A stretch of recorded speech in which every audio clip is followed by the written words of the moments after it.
Bismillahirrahmanirrahim. Assalamualaikum warahmatullahi wabarakatuh. Izin Bu Emi Setiawati SEMAK selaku dosen pengampu mata kuliah Fraud.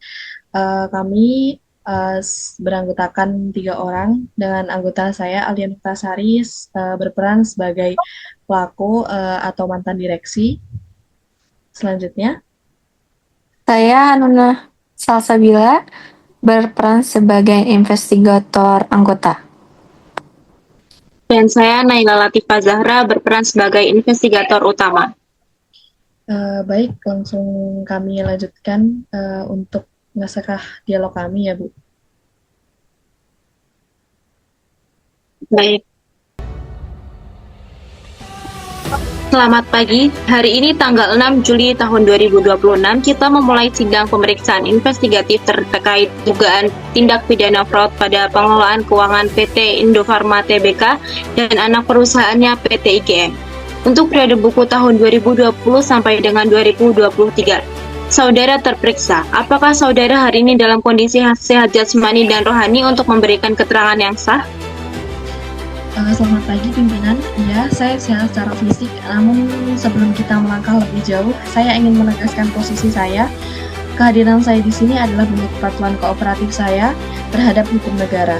Meskipun secara pribadi, saya merasa ada pembunuhan karakter yang masif melalui penderitaan tuduhan ini sebelum sidang selesai. Saudara terperiksa, forum ini dijalankan secara objektif untuk menguji fakta berdasarkan laporan hasil pemeriksaan investigatif BPK RI. Hak saudara untuk melakukan pembelaan diri dijamin sepenuhnya oleh undang-undang. Kami ingatkan dengan tegas agar saudara memberikan keterangan yang sebenar-benarnya tanpa ada manipulasi. Baik, mari kita masuk ke klaster substansi yang pertama. Berdasarkan temuan audit investigatif BPK, PT Indofarma Tbk melakukan pengadaan alat kesehatan dalam skala masif senilai puluhan miliar rupiah. Namun, tim auditor tidak menemukan selembar pun dokumen feasibility study atau studi kelayakan yang sah. Bagaimana saudara menjelaskan pengabaian fatal terhadap regulasi baku pengadaan barang BUMN ini? Pimpinan, Anda memandang kasus ini dari ruang audit yang tenang dan sejuk di tahun 2026. Mari kita ingat kembali realitas di lapangan pada tahun 2020 hingga 2021, di mana pada saat itu adalah puncak krisis pandemi COVID-19. Semua rumah sakit berteriak kekurangan alat kesehatan, nyawa manusia terancam, dan rantai pasok global lumpuh total. Jika saya harus menunggu konsultan formal membuat studi kelayakan selama 3 atau 6 bulan, momentum bisnis hilang, korporasi merugi, dan rakyat bisa menjadi korban karena kelangkaan alat kesehatan. Ini adalah regresi darurat, sebuah tindakan yang dilindungi oleh bisnis judgment moral. Pembelaan kedaruratan yang sangat heroik, saudara terperiksa. Namun mari kita buka lembar fakta real di lapangan. Jika keputusan ini murni demi keselamatan masyarakat dan kedaruratan medis, mengapa vendor yang saudara tunjuk langsung untuk proyek pengadaan alkes bernilai tinggi ini adalah PTX? Berdasarkan dokumen legalitas badan hukum yang kami sita, PTX baru didirikan 3 bulan sebelum proyek dimulai dan sama sekali tidak memiliki rekam jejak operasional di bidang alat kesehatan. Mengapa bukan vendor besar bereputasi yang saudara pilih? Saat pandemi kemarin, semua vendor besar kehabisan stok global. PTX datang memberikan komiten tertulis bahwa mereka sanggup mendatangkan pasokan barang dari luar negeri dengan cepat. Sebagai manajemen, kami harus mengambil resiko tersebut demi menjamin kecepatan pasokan barang di atas urusan administratifnya. Kecepatan pasokan atau kecepatan perputaran komisi pribadi? Berdasarkan teknik cyber forensik yang kami lakukan pada server surel internal korporasi, kami menemukan pesan digital dari akun saudara tertanggal 14 September 2021 kepada Kepala Divisi Pengadaan. Pesan tersebut berbunyi secara eksplisit, saya kutip, "Loloskan saja PTX, urusan studi kelayakan bisa diatur belakangan, yang penting target kuartal ini terpenuhi." Saudara sadar bahwa instruksi ini merupakan bentuk pemaksaan kehendak atau manajemen override. Itu hanyalah bahasa motivasi perintah kerja agar tim di bawah saya bergerak cepat memotong birokrasi. Bukan berarti saya menyuruh mereka melakukan korupsi. Faktanya, barang fisik alat kesehatan tersebut berhasil didatangkan ke gudang kami, bukan fiktif. Barangnya memang datang, saudara terperiksa, namun karena dikerjakan tanpa studi kelayakan, spesifikasi teknis barang tersebut salah total, tidak dapat diserap oleh fasilitas kesehatan, dan sekarang mangkrak menjadi aset busuk di gudang. Negara dirugikan secara nyata sebesar miliaran rupiah dalam klaster ini. Tindakan saudara memenuhi unsur konflik kepentingan dan dikategorikan sebagai corruption dalam skema fraud trick. Sekarang kita beralih ke klaster kedua, yaitu operasional anak perusahaan Ananda, PT IGM. Audit BPK menemukan adanya penyaluran produk alat kesehatan kepada distributor swasta secara besar-besaran tanpa disertai analisis kemampuan pelanggan. Akibat tim piutang macet sebesar 146,57 miliar rupiah yang kini menjadi kerugian nyata. Mengapa saudara membiarkan aset negara dilepaskan tanpa ada jaminan kolektibilitas? Pimpinan, perlu dipahami bahwa PT IGM adalah ujung tombak pendapatan kelompok usaha.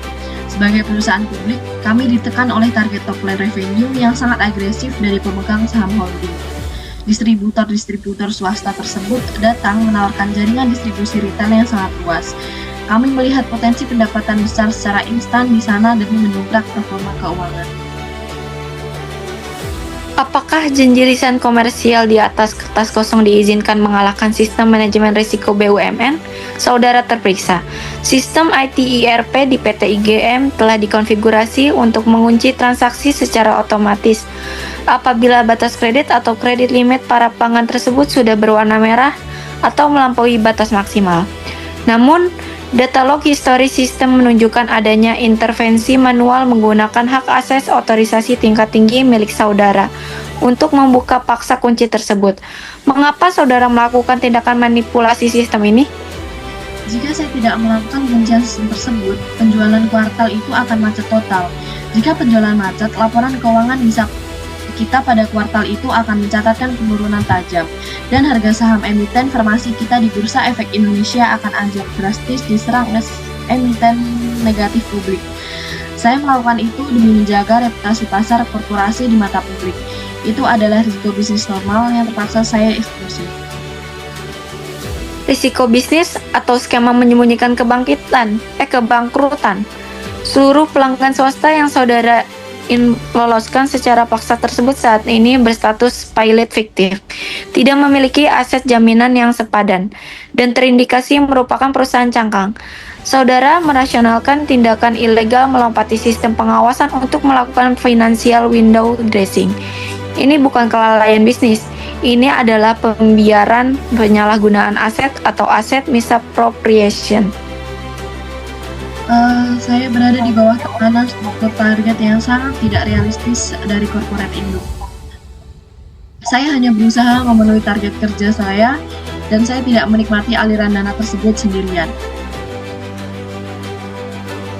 Keterangan saudara yang menyatakan tidak menikmati dana tersebut sendirian sudah kami rekam dan akan kami jadikan dasar pengembangan penyidikan terhadap pihak eksternal maupun internal lainnya. Namun secara hukum material, keputusan saudara membypass sistem keuangan telah menyebabkan kerugian real bagi perusahaan perseroan negara. Sesi informatif hari ini menyatakan cukup seluruh pengakuan saudara mengenai pengabaian dokumen formal kala kedaruratan pandemi serta intervensi manual saudara terhadap sistem penguncian batas kredit IT untuk mengejar target laporan keuangan telah dituangkan secara sah ke dalam berita acara pemeriksaan ini. Kasus ini menjadi pembelajaran keras bagi tata kelola BUMN. Intervensi sepihak manajemen atau manajemen override tidak boleh lagi mendapatkan ruang legal dengan alasan bisnis apapun. Komponen kepatuhan manajemen risiko tidak boleh kalah oleh intervensi jabatan. Saudara terperiksa, silahkan maju ke depan meja pemeriksaan untuk menandatangani berkas BAP ini tanpa unsur paksaan. Berkas perkara ini selanjutnya akan kami limpahkan secara resmi kepada Kejaksaan Agung Republik Indonesia untuk proses penuntutan tindak pidana korupsi serta pelaksanaan eksekusi pemulihan aset negara. Pemeriksaan hari ini resmi ditutup.